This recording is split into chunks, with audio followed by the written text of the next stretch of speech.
Welcome, guys, to the first ever Chips or Crisps podcast. This is just a podcast where we talk about football, I guess other off-topic stuff, and yeah, pretty much. So I guess we can just introduce ourselves.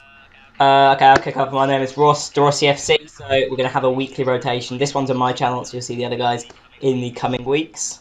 Yep, and I'm Rads Gaming. There'll be another podcast on my channel as and when.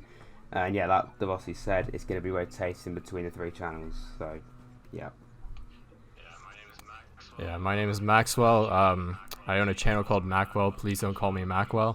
I do career mode videos, and I also will more than likely upload this podcast at one point or another. Yeah. Alright, perfect. We kick things off then with the January transfer window then. So I thought the best way to look at this almost would be the transfer that because obviously we've all picked a few transfers that we're going to look at. The best transfers, the best bargains, and maybe the worst transfers as well. So we had a look at that. Anyone want to kick things off, or I'll go, I guess. you want to start with best rather than worst? Yeah, I'll do best. So, one of the best signings I thought was Sander Berge. I don't Good know if I choice, said that name yeah. right. He's a center defensive mid, 21 years old, so he's got plenty of potential. Honestly, I think 22 million as the fee was pretty much a bargain. From what I've seen, according to the Total Football Analysis, he's an aggressive defender. He's strong and tends to pretty much press players immediately. Yeah. He has 4.56 interceptions per 90, 50.5 of his aerial duels, or 50.5% of his aerial duels he's won per 90, which I think really will help in terms of Sheffield's play style. I haven't really watched Sheffield that much, but from what I've seen, especially against Arsenal, I think they're a lot stronger in the midfield. I mean, they're like And this kind of Yeah. yeah. And so he also has 8.11 progressive passes per 90, 1.16 smart passes per 90. I mean, like I said, he's very solid. I think he'll really have that composure to help with Sheffield getting even probably farther than just sixth. I could honestly see them making even fifth place by the end of the season. But yeah, I do think he's not much of a creator. He's got a few flaws in his game, but besides that, I think he's a really good fit for Sheffield. Here's an interesting look on it. If you were Chris Wilder, would you sell him on in a year or two, or would you hold on to him? So say you could get him like 50 million or 55 million from him, would you keep him or would you sell him? I, That It's a kind of good cash. question, that. But, I mean, you can get money for him, obviously, but at the same time, you're losing a very good player for you. So, yeah, I think it just depends on how he develops in the next couple of Yeah. years, It's I to agree. be honest. Yeah. who's going next then? I'll go next. Is it me? I'll go next. I'm Okay, not so- going to go in. I'm not going like really detailed, but I've got a few stats. My first one's someone that's quite overhyped, but I think it is quite true. Erling Brandt Haaland from Dortmund. I know Maqwell, you kind of don't like it when people sign him in FIFA and that, but I get your point in that. I mean, it's just like I'll talk about this in the Yeah, career yeah, mode uh, It's section. definitely a generic. It is quite clear why he's hyped, because he's got 35 goals in 25 games this season, and he's 19. So you kind of get it, don't you? And in his first 3 games for Dortmund, he's got 7 goals, and one of them he was on the bench as well. So that makes it even more clear. And 8 assists. He's worth 40 million, and Dortmund only paid 18 million for him as well. So I think it's quite clear he's going to be a very special player in the future. So. Yeah, that's I think that's definitely one of the best transfers this season. Yeah. I've heard that so far he's averaging basically a goal every 19 Yeah. minutes, which is genuinely the most insane Yeah. stat. Definitely. It's fun. The other interesting thing with Haaland is that he's got, I think, a £63 million release clause. So Yeah. someone could snap in there. Someone could, because if he's scoring as much as he is, Bayern's going to be able to look at for starters. So that would be That tends to happen. see if we're because selling their stars. Yeah, particularly to It- Bayern. And like Bayern are their main rivals for the title, and they always sell their best players eventually, normally to Bayern eventually. So I can see that happening for sure. Yeah, yeah, I could see that happening, definitely. Haaland going to Bayern. Or maybe the Premier League as well at some point. Manchester United come begging again. Yeah. It's not happening. Okay, so the player I've gone for is the best signing. Arguably a little bit out of the blue, but I think he's not the best player in the window that's moved. Probably top 5, but not the best player. It's the steal, the absolute bargain that they've pulled off with it. It's not Christian Eriksen, it's Duvan Zapata. Now, this man for Atalanta, who he's just signed for, has been on loan with them for about 18 months, and clearly they've had a purchase after you've loaned deal on it, and they've pulled off an absolute steal. So he's worth valued at the moment on transfer market about £40 million, but they're managing to bring him in for just 10 million, so just quarter of his value. And for what he's done for them so far, he's, along with Gomez, dragged them into Champions League.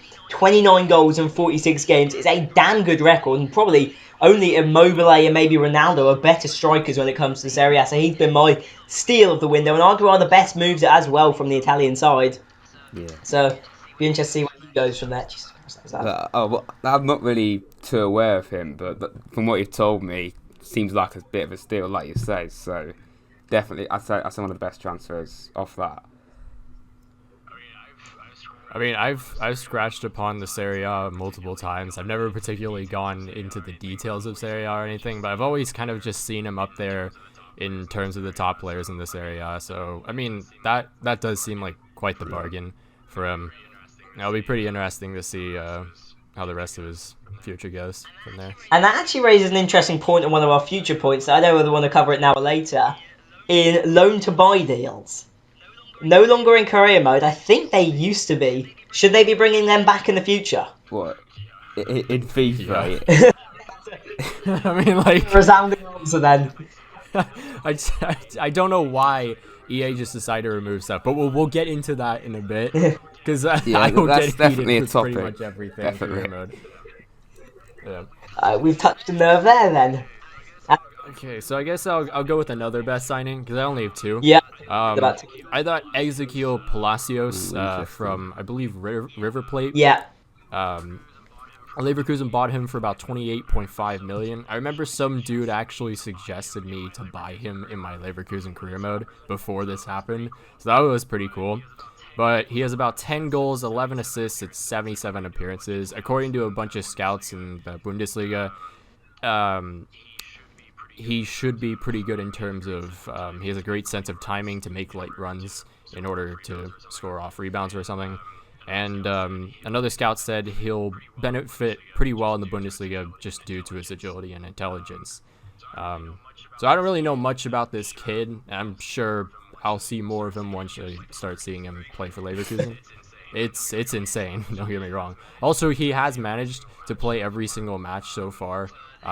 So he doesn't look very, not for Leverkusen, but for Plate. That's pretty good. And I think you need is an intense league. It is very intense. So, I mean, just by that, he's not injury prone, and I think that's really going to help Leverkusen. I mean, because I've seen they've had injury problems in the past before. It'll be interesting on where he slots into that midfield setup. So obviously they've got Havertz, obviously, as their prime player. Yeah, they're comparing him. They're comparing him much to like Charlie Zarangis. Oh yeah. So they're building him up as a replacement there. It looks like it, to be honest. That's an interesting one.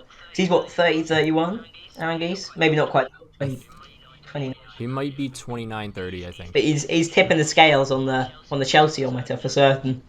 Mm-hmm. Yeah. Okay, you want to go next? Or next best player, or me or you, Matt Rads? Yeah, I have got one other player. I don't know quite as much about him as I do with Matt Haaland, but a bit of a different one. But I've gone for someone who scored yesterday, Steven Bergwijn to Spurs from PSV. Yeah, and I was actually going to go for Sander Berg, but one of us has already gone for that, so I had to change it. But Steven Bergwijn, I think he's going to be a good player for Spurs. Just straight off from what I saw from him yesterday, he seems like a decent player and could definitely replace, the likes of Eriksen quite well. He's a 5-year deal as well, which is really good.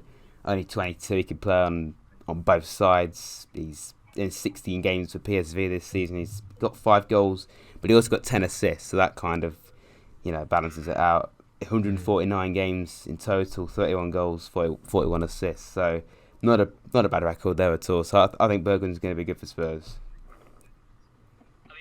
I mean, where would you stick him on the pitch? Because obviously he's a very versatile player. In fact, he can play right wing, left wing, cam. Especially with Kane gone, where would you stick him on the pitch in terms of the United setups? Or how are you putting those up? It's interesting, really. I think the most obvious is like probably right wing because they've got Son who can play on the left, and then obviously Kane. You'd stick Lucas kind of in behind, and then Kane is your fucking 6-foot tank. Yeah, it's Spurs have got options now. That's important for them, of course. I mean, hold on. Isn't Harry Kane injured for quite a while? So that kind of benefits as well. Euros. I hope he can go, but I don't think he will, to be honest. If I go out, Danny fucking Ings up front with all the potential, I'm gonna cry. I think Ings. This is another topic. There's Jamie Vardy, isn't there? Ings he's retired. Could go. Oh yeah, that's right. I forgot about that. We need to try. I think. Well, not 17. This could be another topic for another podcast, but I think Ings could go to the Euros, but he shouldn't be starting, in my opinion. I think Rashford could start instead, or something like that. Rashford. Yeah. On another one. Yeah. The final player that I picked out as my second one is actually a Juventus signing that I looked at first, and I looked at and thought this guy is perfect for one of those players that we're sticking in the shit section. And we're going to massacre some pronunciation. It's Kulusevski. Just moved to Juve for £30 million from Parma. And originally I looked and I thought, absolutely shit. But they may have just snatched a little bargain here. Looking at their team, I mean, they've got Juan Cuadrado as a player that often plays out on the right wing. And he's not exactly young anymore, Cuadrado, so he hasn't got that long left in his career. Kulusevski, in his first few games, he's only had one season in Serie A with Parma. 21, that's the wrong player. 17 games. That's the wrong player. It was about 21 games, 5 goals and 7 assists. And Parma, they're doing a lot better with him in the side. I mean, they've got the likes of Gervinho, but he seems to be the man that's really pulling them through. Just 19 years of age. He was born in fucking 2000, which scares me. But he's a top player, and I think they may have just pulled off an absolute steal there in the signing that they've done. They've actually looked at a player and gone, he could be useful, rather than just going, he's young and he's got 2 goals, we'll go for him as a signing. I think he could be a very interesting one to see in the future. Yeah. I mean, Parma are doing well this season. They're like in 7th or 6th or something. So that's a good addition. I mean, what, Parma or just Parma or Serie D? Like maybe 4 or 5 years ago. They adopted a load of points, weren't they? And they've worked their way back up, and now they're maybe going to get Europe again. So that's good for them. Yeah, it's Italian clubs, man. They either fall or just AC Milan. It's kind of well, sad, honestly. Palermo is even worse. No, Palermo just died. They just straight up died. Now are they in the series? I mean, to be fair, they had one of the most incompetent owners I remember. I mean, the owner literally said, like, if Juventus buy Dybala, he's going to be not the same, which hasn't been the case at all. Yeah, and what do you expect that he's going to stay with Dybala? Dybala was always going to go to Juve because, like, Juve are the obvious club that all big players will go to in Italy because if you're playing for a small team. It hasn't turned out too well for him, to be honest, in terms of things. He's struggled. Ronaldo's shadow hasn't exactly been small. Like, whenever I look at a Juve team... I mean, yeah, but I remember last year... Whenever I look at a Juve team, which is not very often, but, like, Dybala's normally on the bench. It's a bit weird, really. You would have thought he would have started games. Yeah. It's a bit like Bale, like I say. It is quite unusual, really. I guess these things happen. Yeah. I don't know. I feel like... Wait, hold on. Yeah, so with Dybala, I think he's improving in terms of getting out of the shadow just a little bit. I mean, he really did not do well last season. He had 4 goals, or 5 goals, 4 assists. And right now, he's at 5 goals and 3 assists. So, I mean, like, he's improving just a little bit, but I feel like maybe if he left, it would definitely be better for his career. But who knows? You know, Ronaldo, people keep saying he's going to decline, and I don't know if he's really going to in the next couple of years. Who knows? Well, But anything's he's scored possible. in So 9 straight games. Well, he's on that run right now. So but yeah, right now it looks like he's still going to keep going strong. But Proving all the haters when there's that. I think it's Fiorentina, the Fiorentina keeper, saying, "I know how Ronaldo takes penalties." Stepped up straight away that game and bagged 2. Yeah, it's very impressive. Ronaldo, I mean, he's just still going strong at 35 years old. Mm. But do we have any players that you looked at and went, "That's a shit"? I mean, it was kind of difficult. Yeah, I agree. To be honest, I wouldn't say like a terrible signing or anything. Trash. I wouldn't say absolute trash. I think just the decision itself was absolute trash. And I mean, that's just kind of judging from how I've just looked at the transactions and just how short of a time period it was. Not in terms of just his playstyle or anything. I really couldn't find anything on that. I wish I could. But my worst signing was Kwang Song Han. He's North Korean, so I think he had like a potential of 88 in FIFA 18 or 19 or something like that. He played for Cagliari, moved to Juventus, and then after a year, they just sold him to a Saudi club for 5.7 million. So I feel like that's just a waste of talent. And maybe he'll come back, but I don't know. We'll see. You hope with That's the best I could have found honestly. There is one man that I saw that I wasn't convinced on. That's the Real Madrid man, Renier, I think his name is. Another freaking Brazil. How many do they need? Is what I want to know. You're throwing them in the deep. It wouldn't be a transfer window without Madrid or someone like that signing a wonder kid for Brazil that you've never heard of. Yeah. Look at his stats. 2 goals. I don't know what he's proved. I don't know anything about him, so like I'm surprised by that. Exactly. Yeah. Why are you spending £30 million on someone that nobody has no idea who they are? That's all what these surprised. Scouts. It's quite incredible what they find. Yeah, to be fair, the Real Madrid loanies, which are a bunch of them, and a lot of them are really successful. So I mean, I don't know. Maybe he more than likely will be loaned out next year, like for sure. So maybe he'll turn into one of those loanies and just turn into a really great player. I don't know if he'll play for Real Madrid or not, but we'll just have to see. Alright, move on to the second topic then, which is career mode in general. Oh, hell This yeah. is going to be warming up here. Right. So I just want to start. They gotta fix the morale system.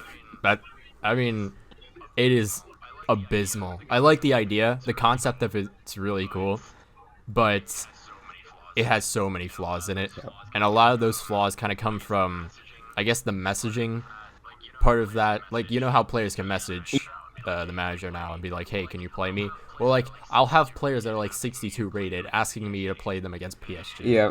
And I feel like maybe they should add a bit of like an intelligence system that just makes it a little more so that the players are aware who we're playing and stuff.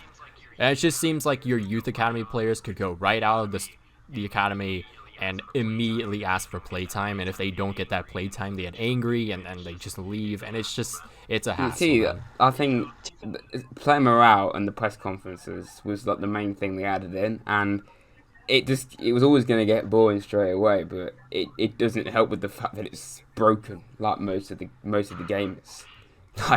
Like why would a youth player ask to play in the Champions League final? It's a bit stupid. Yeah. Well, very, very ambitious. Very ambitious. And that dynamic potential as a general has been quite a good introduction because it flavour to the career. Yeah, throughout. That is one thing that has kind of worked, the potential side of things. I think it's been very good. It adds a bit of creativity, a bit of spice to a career mode that you wouldn't have had. I mean, you look at, I think the prime example is Jared HD with his rebuilds. Yeah. He doesn't have to sign the same players again, which as a creator must get really painful. Signing the same 10 players. You need to try and vary it with career mode series. Go for different people. Well, I think that's one of the big progress is. I'll tell you one bone to pick that I have that's not many people seem to bring up, but it's real one that irritates me is national teams. I've never really national teams. They've really done it properly. Yeah, I think more people would do it properly and enjoy it if EA implemented it properly. And I'd put, for me personally, national teams above the youth academy. Like, you think of the World Cup, you think of the Euros, you think of Copa America. They're great tournaments, Yeah. but like countries like Croatia, That is you, stupid. They're not even in I mean, FIFA, Croatia.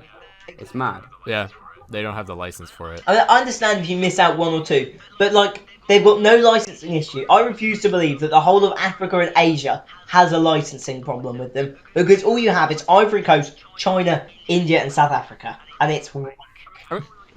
I mean, I don't really think they should have that issue because, not saying 2018 World Cup. They, to be honest, that version of the World Cup for FIFA was just garbage. It was literally just an update. Whereas there was 2014 and 2010 where they had like a proper game come out for the World Cup with pretty much every single nation. And I don't know, I just feel like you could just get the minimal license and be able to put in a team. The World Cup mode on FIFA 18 was so crap. Because, like you said, the 2014 World Cup, they had a whole game just for it, and it was so cool. It's like they just couldn't be bothered. And it was basically just Ultimate Team, but just for the World Cup, and it just got broken within like a few moments because I know that a lot of people just got a load of icons straight away, so it was just broken. Yeah, it was I think it was like an 81 rated squad for an icon or something. Yeah. I tell you what, that game was so broken to me. The game wouldn't even accept it for my computer or something. It just wouldn't work. Yeah, again, like with the 2014 one, it was you could actually qualify and do all that, the whole process. With this, yeah, you couldn't do any of that. It just seems like they just couldn't be bothered to do it properly. Yeah, I feel like one of my favorite memories of FIFA is just the 2010 World Cup game, where you could just take like any nation and just qualify. And when I found out pretty much right when the update was revealed that they didn't have like a proper World Cup mode or anything like that, it was kind of disappointing. It just felt like it was just short. No wonder that update was free, because they're saying, oh, it's free and everything like that. No wonder, because it was hardly anything, was it? Yeah. Free. Yeah, exactly. Especially from EA. In terms of other things, licensing, is that a big issue for you guys? Do you have, in terms of like obviously Piemonte Calcio, is that an issue, or is that? It's only like one big team. Isn't it? It pissed. Oh yeah, you can go. I don't think. I think people made more of a meal out of that than it probably was. I mean, Juve are well within their rights to reject licensing, and they did so. So they just kind of have to take it on the chin, and they did, to be fair. Yeah, I mean, it pissed me off for like a day, just because, you know, it's another license we just lost, because we lost Barcelona a couple of years ago, so now we don't have That's the one that Camp wound me up, but I wasn't really too bothered about Juve, to be honest. I don't really play with them much or go up against them, but like they don't have any Serie A licensing at all. But they have also, most of them. Shit. I'll always go for a team generally with at least 3 leagues in them, so I'll look at Germany and England, so you can get that bigger promotion and relegation, kind of scare them things, whereas Serie A, La Liga, 2 divisions. The road to glory is they're the best leagues, the German and English league in particular, and Spanish. Yeah, Spanish is alright. But not so much. But I don't know. Have a third tier. If you could do like a Barcelona B in the 3rd tier or something, that would be so much better if you had that. And I reckon that's something they need to look at. Probably. Yeah. I think the thing with having a 3rd division for the Italian league, though, is I'm pretty sure the Serie C has like multiple different groups. So that would be very complicated. Yeah, if it's going to overcomplicate that, but I know Spain is just a straight league, so that wouldn't be too difficult. Yeah. What about the national league? And obviously, David Jordan. That would be cool. I've actually seen a mod for it. Is that... The National League in FIFA would be so cool. No, it wasn't. You could go from the 5th tier. No, it the would 5th be really tier cool. to Champions League. I just saw from some dude with like I don't even know. I just found this off of Twitter randomly, and he just was showcasing a bunch of the National League teams. It was just really cool. I don't think there was a download link or anything for it because I think he's still working on it. but I haven't really kept track on it. That's an interesting concept, to be fair. I mean, you've got to be careful that the career mode for me doesn't become Football Manager as well, because they're different games. Obviously, Football Manager is very detail-based. You don't want FIFA to become... FM, I think both of them are good, but FM's fantastic because it's just so cool and so detailed. But at the same time, I kind of like FIFA not being like that, but also FIFA could be much better than it currently is, for sure. So... I think it's casual but interesting at the same time. Yeah, definitely. Like, you don't have that time commitment, but at the same time, you don't want to have nothing to, or the same two things to do each time. That's where the issue lies with that. Definitely.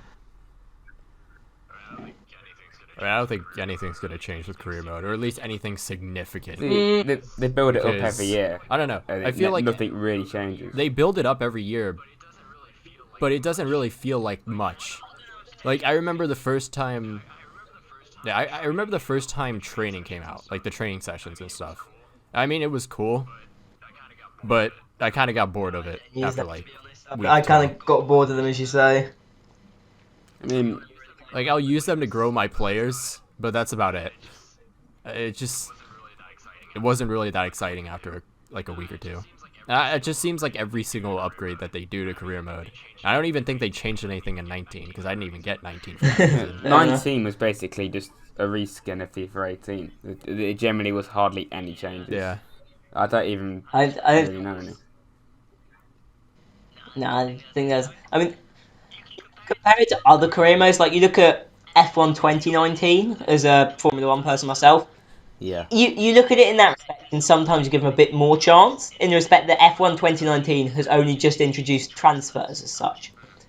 Well, that drivers couldn't move teams. Well, Max, are you a NASCAR person? I can't remember whether it was you or someone else said. I mean, I've played a lot of NASCAR games. I've got so, F1 as well, so I know what you mean by that, because they have changed a little bit in that. I think you've got to be careful with the progression thing and how that is going. But have you got any more on career mode, anybody, or is that where? Well, I mean, one thing I'd like to say that is like this isn't even really career mode, but it's like the formation glitch in games. It's so broken. Like, how is that still an issue? Seriously, it just winds me up. Like, I'm midway through playing a game, and I just see my left wing as playing as a CDM. It's just so annoying. Like, why is this still an issue? Yeah, that's one of the many things that needs to be fixed, really. But yeah, that's what I was going to say. So, I think the nice thing about having mods is just the fact that I don't have to worry about that. Because a lot of the mods that I've gotten have fixed so many issues, which is really that was good. on FIFA 19 as well. I think the PC. Yeah. I think just the PC base for FIFA has definitely grown just because of how bad this game has been. I mean, that's in comparison to the modded game. Because I've been a PC person, seeing actual people come onto the PC. It's like, finally, I have somebody over here. I've been alone for so long.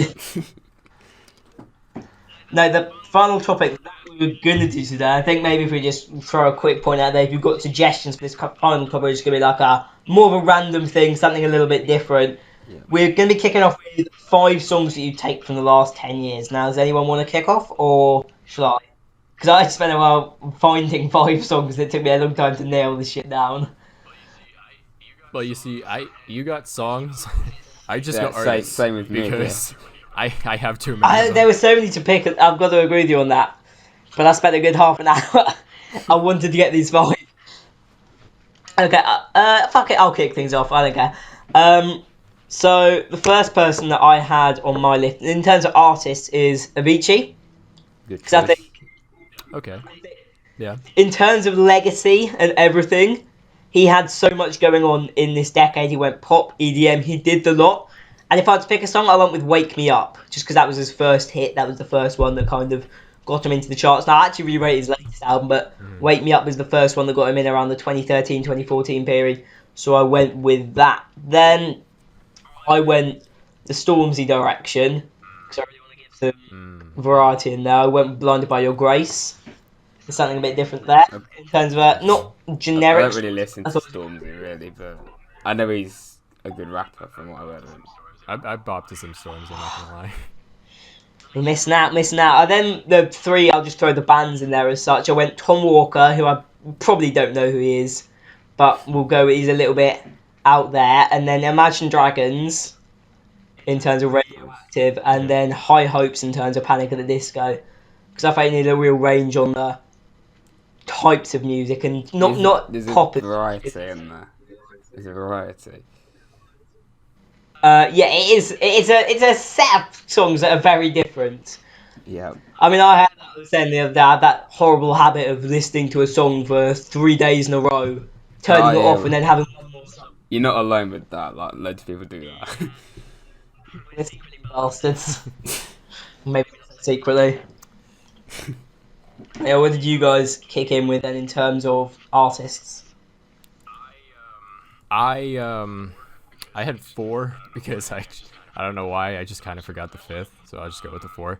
I put Bastille because I've just every single song that I've listened to besides Pompeii, I don't like Pompeii. That's the one I'd pick out and go, that's a 6.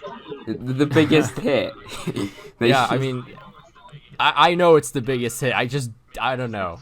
Maybe I just listened to it too much and just didn't like it after a while. But just every other song. I've actually been listening to their latest album recently, and I don't know how I didn't listen to it earlier. It's good. It's actually really good. So it's a good. It's show. really They're good. actually one of my artists on here as well. So yeah. I did Pompeii as well, so everyone's clearly on the same line for that kind of thing. Yeah. I mean, I'm on the opposite. We'll give you. We're stretching the shout. Yeah, so I picked Kanye West. I am a huge fan of Kanye's. I've just listened to every single album, and honestly, I think his My Beautiful Dark Twisted Fantasy was probably album of the decade for me. It was just every single song I listened to was so good, and yeah. And then number 3 is a little more less known. His name is Rich Brian. He came across the rap scene maybe like a couple years ago, and I've enjoyed pretty much every single song he's put out. And then I also have just an alternative rock band, Bad Sons. No one knows them, so I'm just gonna stop it there. Definitely that one then. I mean, I haven't got any rap ones because I don't really listen to that kind of thing, but I'm quite varied. But my main band that I listen to is Foals, an English band.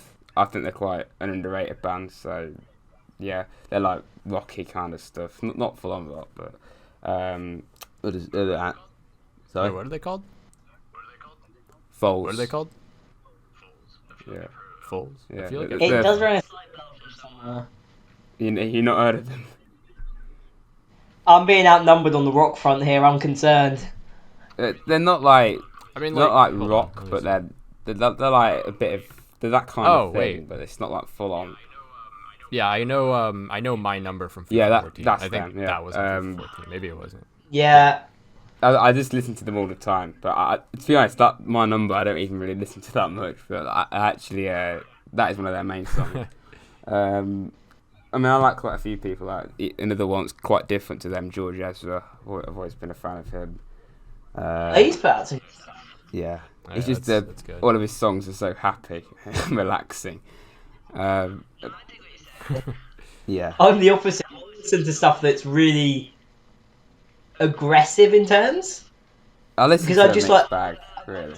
Not necessarily aggressive, but loud. Something that can get you really pumped up.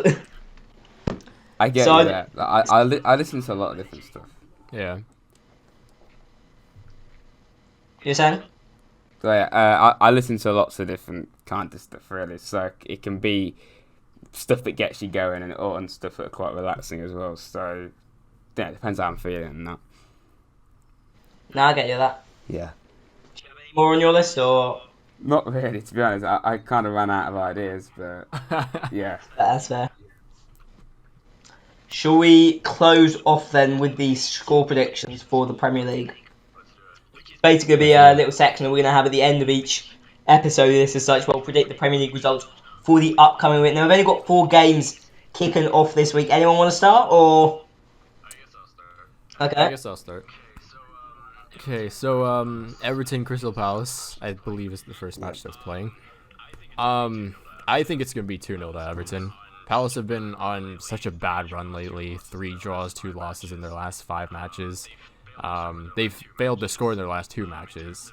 In terms of Everton, they're kind of hard to really see what they are right now, but one player that kind of stands out for me is definitely Richarlison, who even performed under Marco Silva. Yeah.